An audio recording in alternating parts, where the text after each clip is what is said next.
All right. I'll just ask because I can still see Jackie. Can you nod? Can you still see the can you see the PowerPoint? Great. All right. So again, formally welcoming everybody to our most recent Connect. As I said a moment ago, prepping for the recording, today's topic is on criminal behavioral or cognitive behavioral interventions. And this series, it was put together through our Criminal Justice Advisory Board, our Reentry Coalition and Education Outreach Subcommittee, newly formed community group working with folks here in the county, trying to make sure that we work and educate folks about topics that are of interest to them in the field, to learn more about the criminal justice system, learn more about what we do here at the county, and also vice versa, hear perspectives from folks from the community as well on topics of interest to them about the justice system. So just by way of introduction, today we have Ms. Jacqueline Schaap presenting with us. She's a program manager at the GEO Group. She has her bachelor's degree in psychology from Lycoming College, Master of Science in General Psychology from Walden University. She's a programmer at GEO Reentry Services. In that role, she oversees the daily operations of the Reentry Service Center and implementation of evidence-based practices at that center. She's been in the human service field since 2001 and has worked across all treatment modalities and with various age ranges of folks. She has been with GEO since 2015. And we have worked together on various committees and projects for at least since 2015 through CJAB and through problem solving courts. And introducing myself here quickly, my name is Catherine Kilgore. I'm the Criminal Justice Advisory Board Administrator in the District Attorney's Office. And I work with folks on any number of intra-county and inter-county projects on criminal justice. I help support folks with our subcommittees. And this series was kind of born from our now old, reentry subcommittee, trying to do a little more outreach with folks and give them opportunities to hear what the county criminal justice system does and how we work to help folks who come in contact with our system. Okay, so kicking it right off, let's dig into this. So what is CBT? What are cognitive therapies? What is cognitive behavioral interventions? Basically, this thought process and this modality of treatment looks at that thoughts precede action. You have to be able to identify your own thoughts and feelings in order to act on them. And what happens with folks is often in the justice system is that they've developed, I'm gonna say maladaptive is the word on the slide, but they've developed ways that aren't the best way to cope with their feelings or cope with their thoughts. And cognitive behavioral interventions really look at what shapes that, how you go about making those decisions, tries to get into the that process and change it. It's very, very manualized. There are any number of books that go along with these different types of programs. And most importantly, at least for the justice system, this type of intervention has been shown to be the most effective over time for folks that come into our system at making long-term behavioral change. It's not true in every instance, but it is broadly overall one of the best interventions that we have. When I say it's an evidence-based practice, by now, if you've come to the series or come to previous ones, you would be familiar with that term. Basically, in the justice system, if something is an evidence-based practice, it's shown through being replicated in multiple jurisdictions to have an impact, to make a change in the person that we want to see. So for example, you have someone who has a substance use disorder, maybe alcohol dependence. They go into a therapeutic environment, work on skills for leading them towards recovery.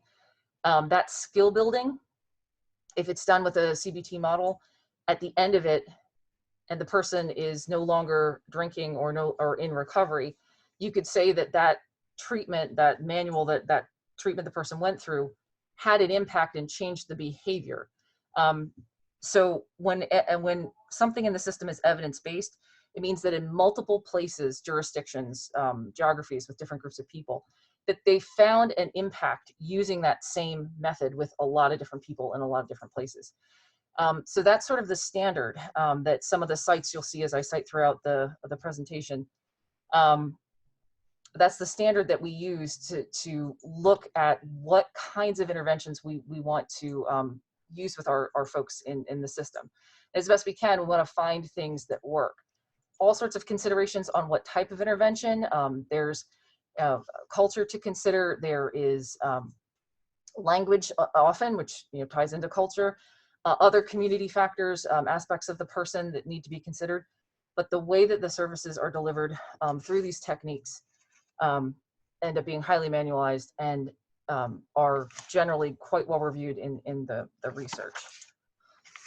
So yeah, basically cognitive behavioral therapy helps people make better choices.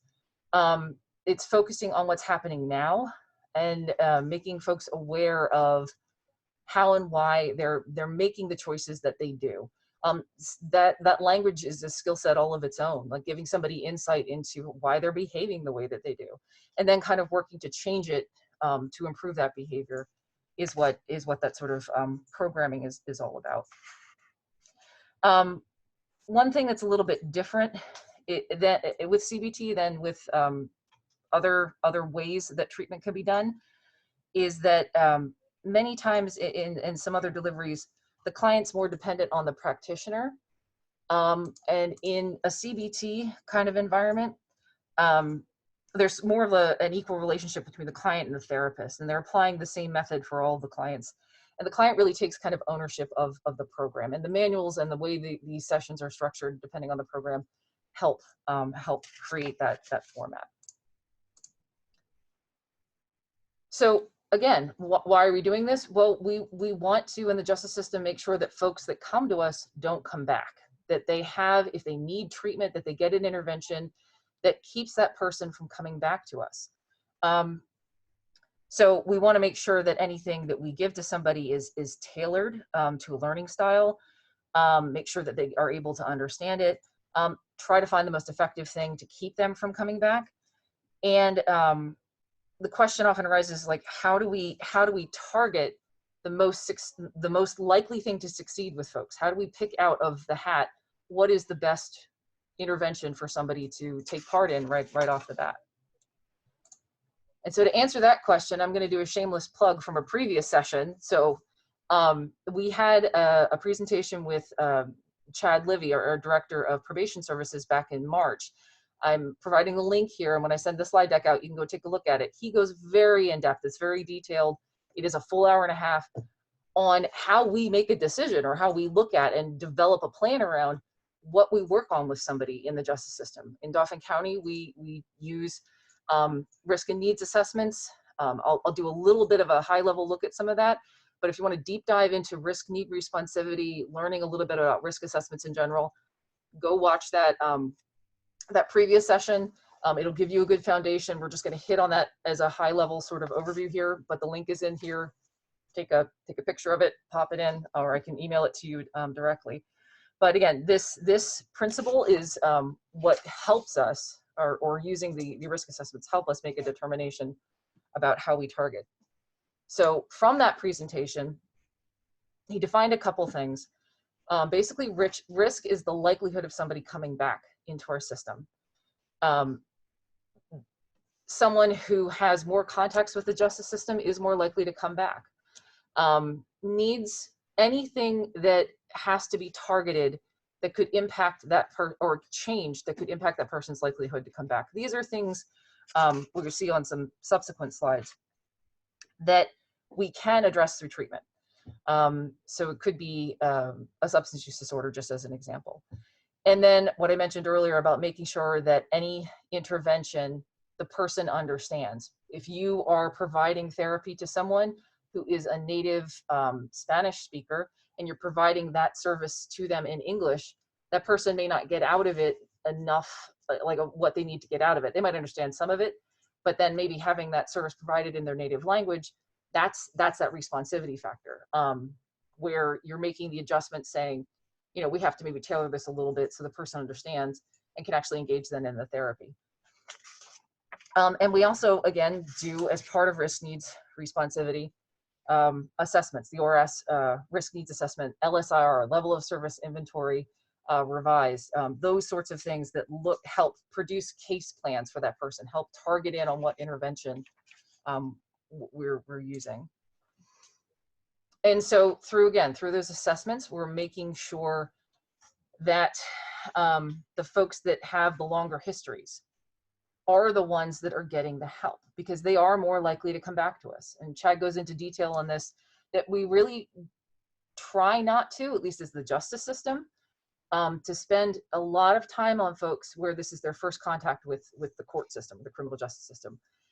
Because much of the time those folks are kind of self-correcting. And again, he goes into that in more detail.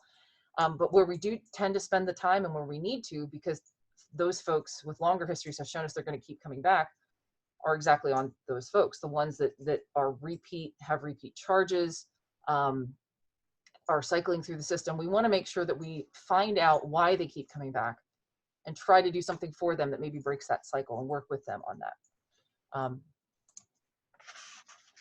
So what are the things that people target to change? Well, we're looking at the things that produce the greatest risk to recidivate. These are the things we target first. And that's a lot. If somebody came to me and said, hey, I need you to change all your attitudes, improve your problem solving skills, get a different job, and change your family, change your neighborhood, all these things at one time, I wouldn't be able to do it either.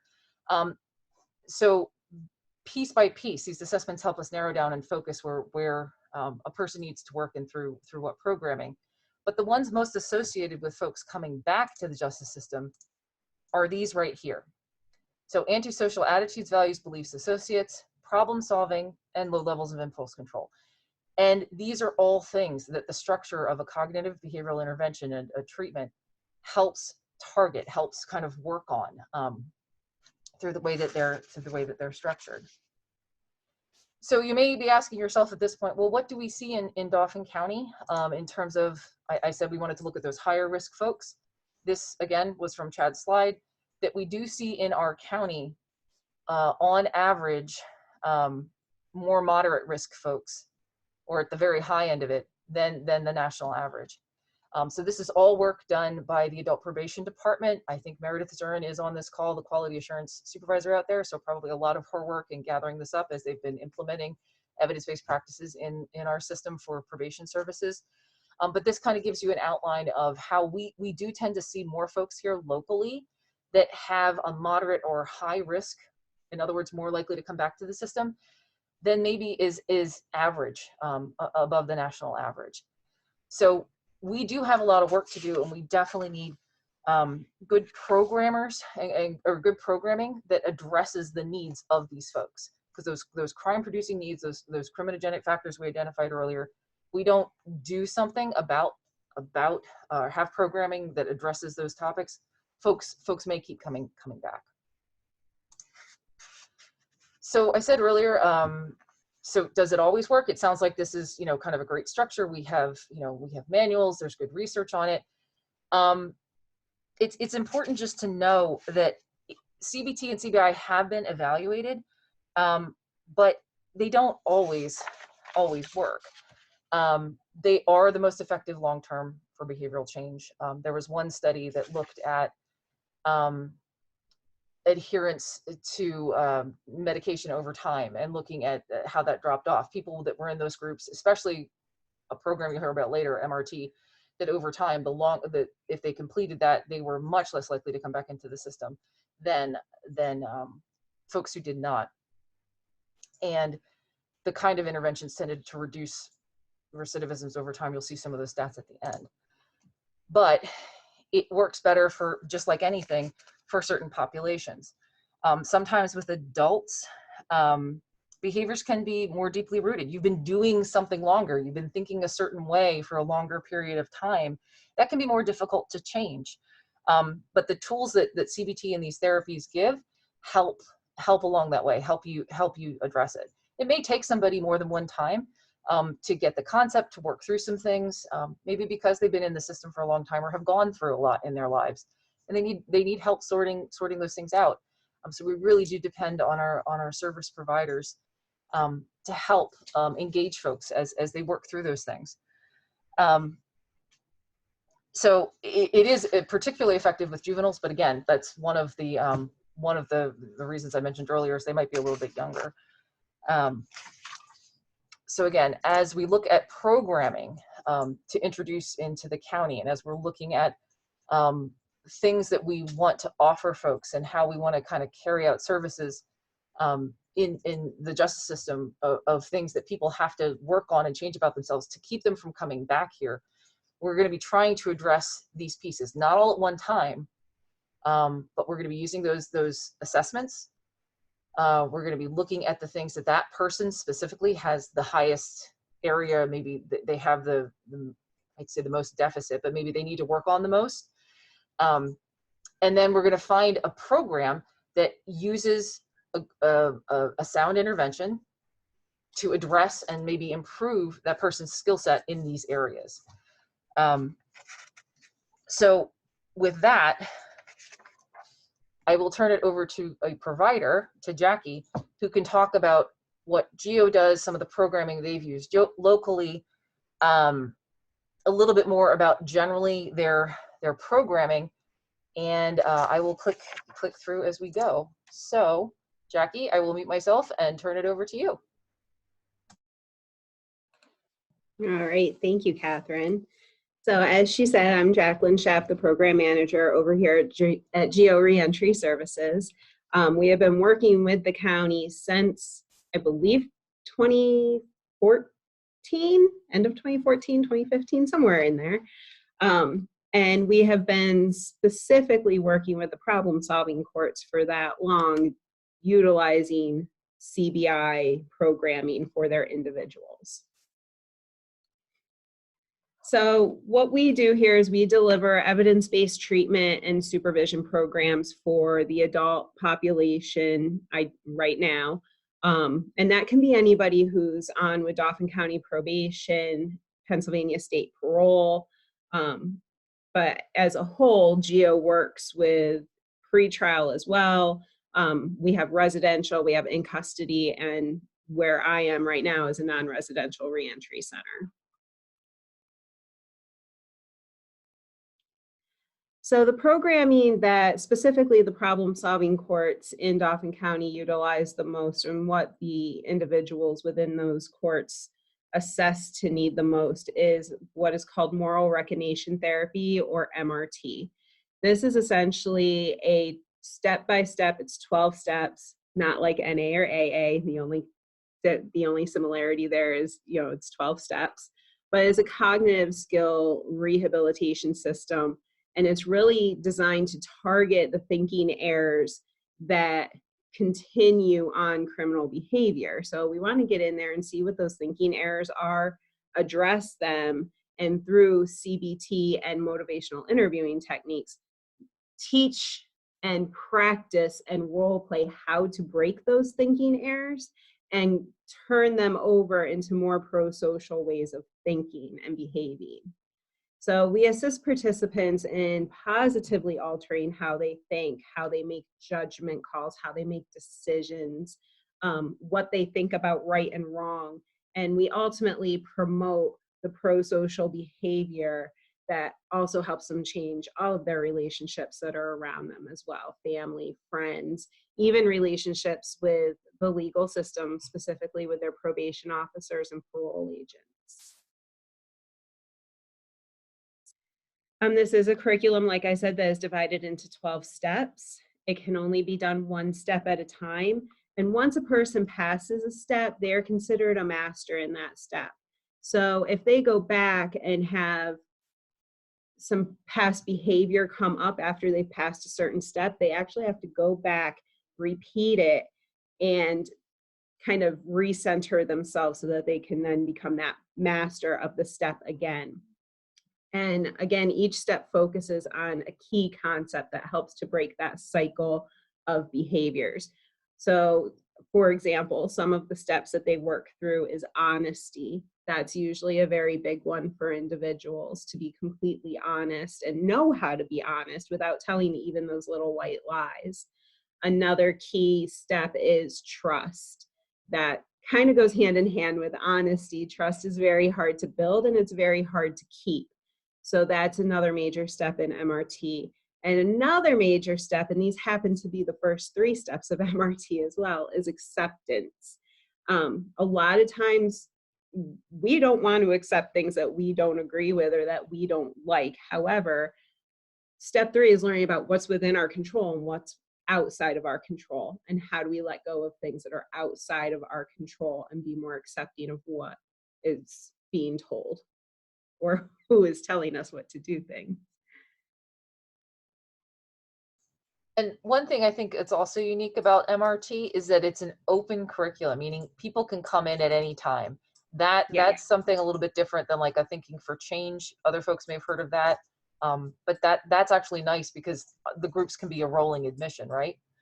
That is correct. And the nice thing with that is when you've got a nice mix of individuals who are further along in the program, they act almost as mentors to the new ones coming in who are kind of in that, not kind of, but usually are in that pre-contemplative or contemplative stage of change. Whereas the individuals who are on steps 10, 11, 12, and kind of preparing for discharge, they're in the action stage of change. They've already changed those behaviors. They're already, sometimes even maintaining those behaviors depending on where they were at when they came in. So they really take the new ones in under their wings, kind of orient them to the group, show them what they're doing, give them the purpose of why they're doing it, which is a whole other, it's a really cool thing to see how the individuals who are further along really help and mentor the young ones coming in. So that's a real benefit of having an open group format.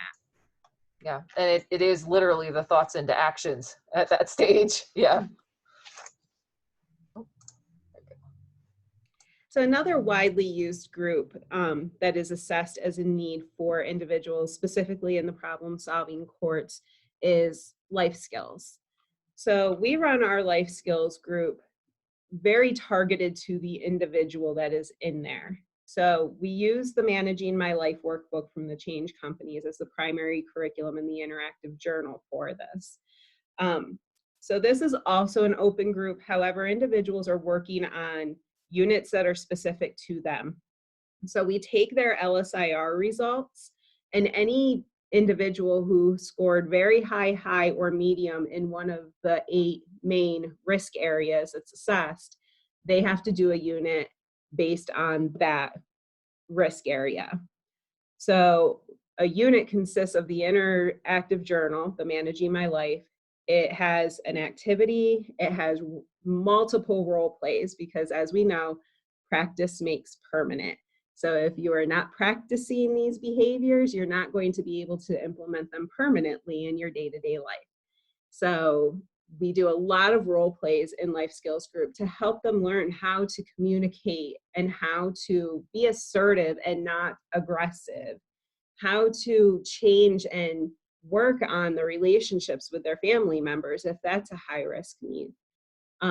So they do a lot of interaction within the life skills group to help them bring those risk areas in those 8 areas down in whatever area they assessed high at. So they work on each unit one at a time, and they can't move on to the next one until they complete the one ahead of it. So it's a really cool group in that it's very, very individualized, but the group dynamic, they also are able to help each other. Because again, ones who are further along in the program kind of take on that role of, okay, let's role play this. Show me how you're going to talk to your PO.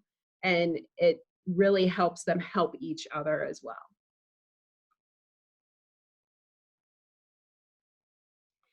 The third one that's widely used here in the problem-solving courts is our workforce development group.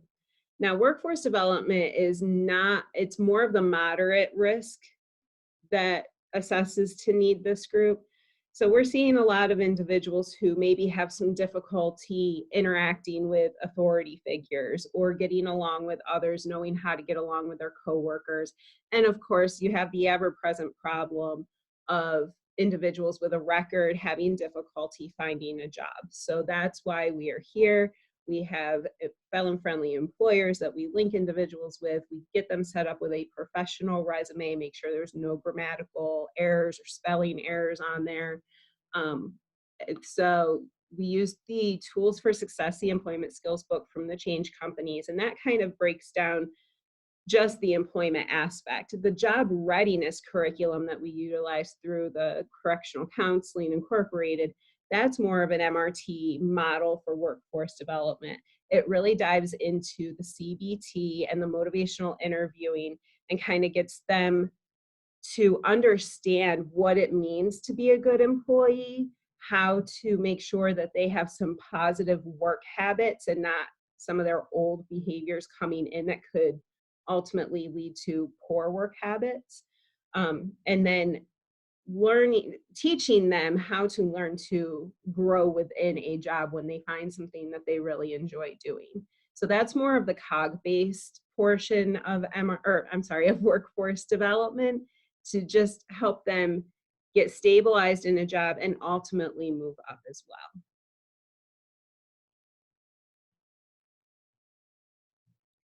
So locally here in Dauphin County, we do have some outcomes for you, and these are actually from 2020, when the world kind of went haywire.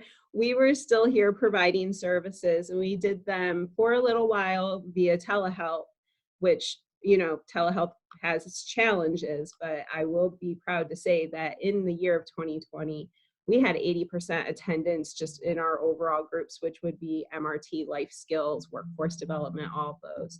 And specifically for MRT, we had an 82% attendance rate, which was amazing for the times that we were living in at that time. So for the individuals who went through our CBI program, they decreased their level of risk from 62.6% down to 32.8%, which is huge. So they ultimately scored high at intake, and by the time they came for discharge, when they completed whatever programming was recommended for them, they decreased their risk down to a medium. So that was very impressive to see the numbers on that. And of course, our employment gains, 27% were employed or in school when they came into the program. And by the time they left, 80% in the year of 2020 were employed. So there are also other GOs in Pennsylvania who utilize the same kind of programming, and some statistics from them. Lycoming County did a 4-year study, and for those individuals that were in their CBI programming, 84% incurred no new charges over the course of those 4 years. And in Cambria County, they did a 6-year study. 79% had a no return to custody over that time period, both of which are absolutely phenomenal for those areas.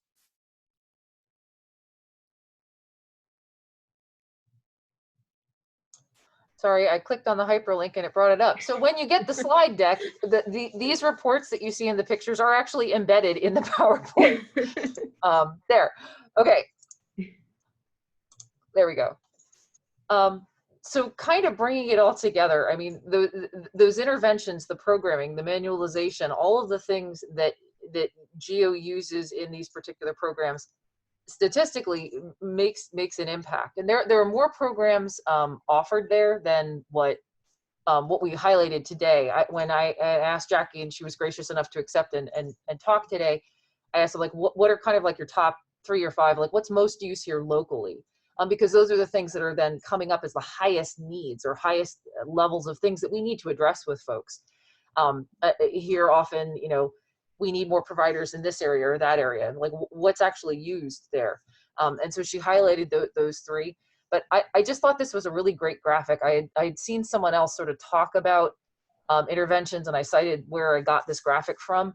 I just really like the way it represented what cognitive behavioral treatment kind of means. It's like you have these manuals, you have these books, you have, depending on, we'll think of relapse prevention just in terms of the behavior.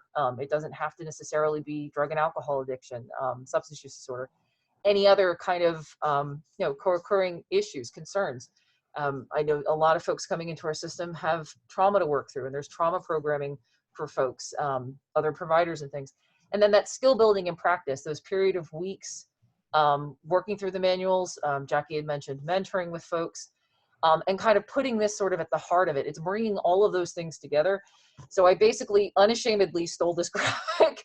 It was just really well done at the 2020 NADCP conference, and giving him full credit here, because it does matter that we're able to kind of use an intervention and see a good outcome for folks. We want folks to rebuild their lives, to fully re-enter the community, have a way to move on from involvement with the justice system. That's what we're focused on.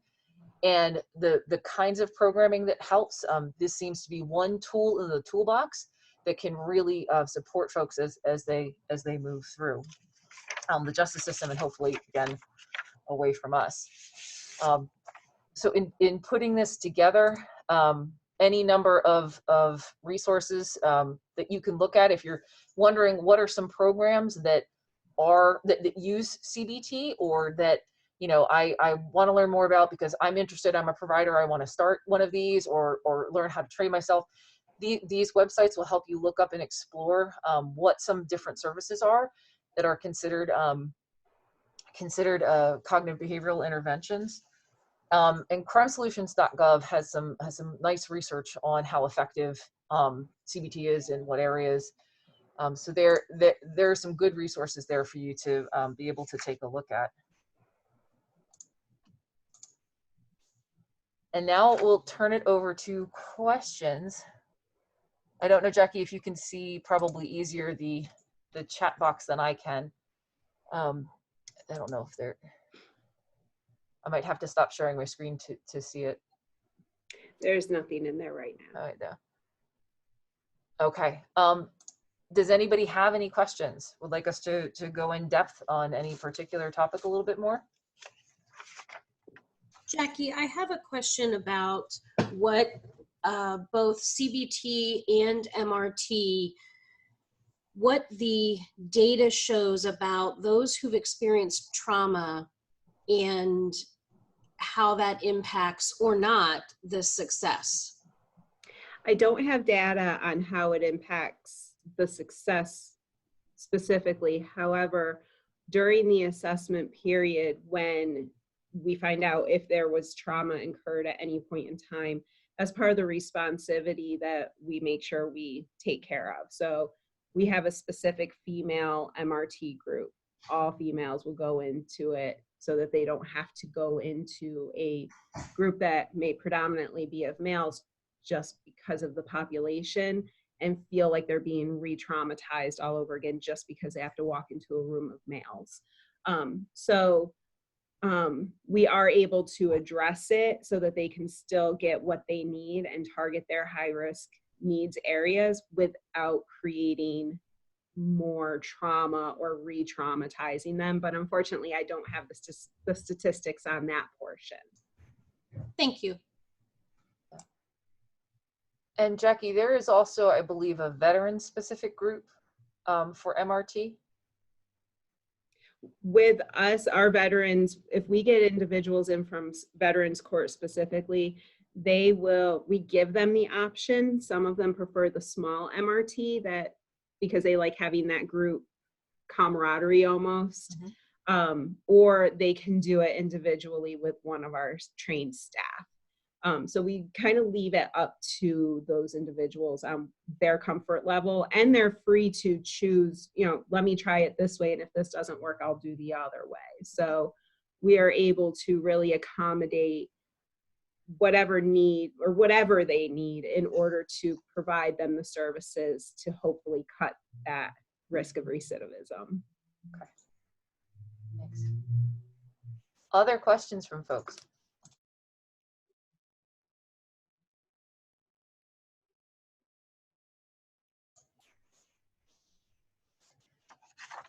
Catherine, would you mind going back one screen to show those websites again?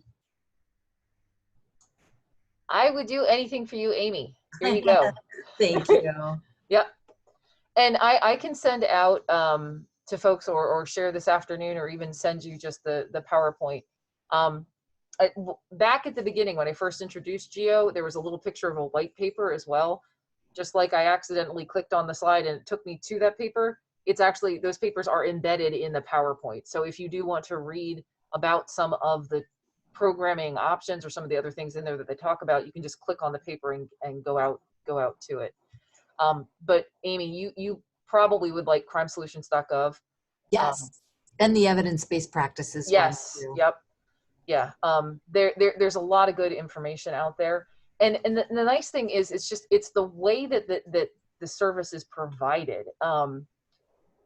So it's adaptable, I think it is good. And so there is no one perfect fit for any population. I think that's very important to kind of put out there.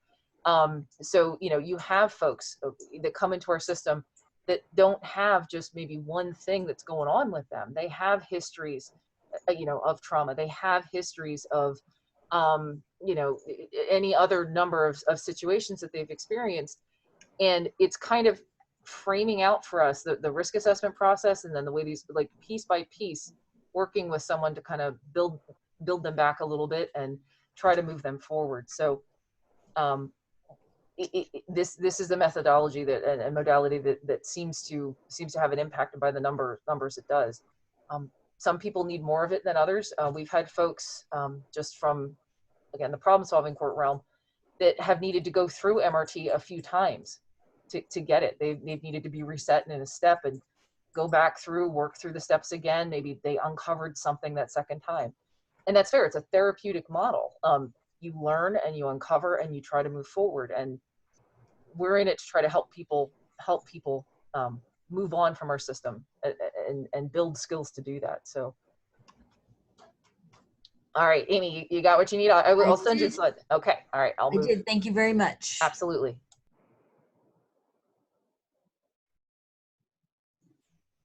Okay, well, I don't think this group is particularly shy, but we'll move on from the question section. You can always email us. I'll have our contact information up at the end. You can also email me separately, call me. But I'm doing shameless plug for the next one that we have. Next Criminal Justice Connect is Children of Incarcerated Parents. We're actually pending. I'm going to be sending out here in the next month or so a monkey survey to folks on the Reentry Coalition and get it out to your listservs of other topics you might like to see. We have a list already generated from the Reentry Coalition, and some of the topics folks maybe would like to have longer sessions on, and maybe like an evening format sometime. So we'll be sending that out, trying to prioritize those coming up in 2022 as part of the outreach. I'm really excited for this next one. We've had several folks already step up and want to share their experiences about either being incarcerated themselves or living with a family member going through the justice system. I think it's very brave of folks to be able to stand up, talk about their experience and share that, and help us understand, what that means to families, and also talk about, what some of the, the impacts of that are to our system and to the community. So that I'm really interested in. We've had, I think, 3 folks so far step up to share their stories, and we'll do some statistics at the beginning about, the likelihood of, maybe passing that on, that sort of thing. But that's coming up on November 18th. Same kind of lunch and learn format, 12 to 1:30 at the latest. And with that, if you have any questions for Jackie, I have her contact information up here. Feel free to reach out to her. I know I'm kind of shamelessly saying that, Jackie, so if that's not accurate, let me know. But yeah, any questions for Geo, about how they use their programming, or maybe you're looking to kind of reevaluate some of the things you're doing, or just want to have a conversation about some of the work, please reach out. And then here's my contact information as well. Questions about the series, other things you want to hear about, I can add it to the list as we're doing some follow-up in 2022 to make sure we prioritize and get those topics on here for folks to view. Okay, last chance, any questions? Okay, well, that concludes today. And what will happen next is I will get this this recording rendered to a YouTube link, and I'll have that added. So we'll have availability to view it if you missed it, know someone who should see it. just want to go through it again, hear it again, that will be provided to everybody. So thank you. And if there are no further questions, we'll stop sharing here. Thank you for joining us today. Thank you. All right, take care.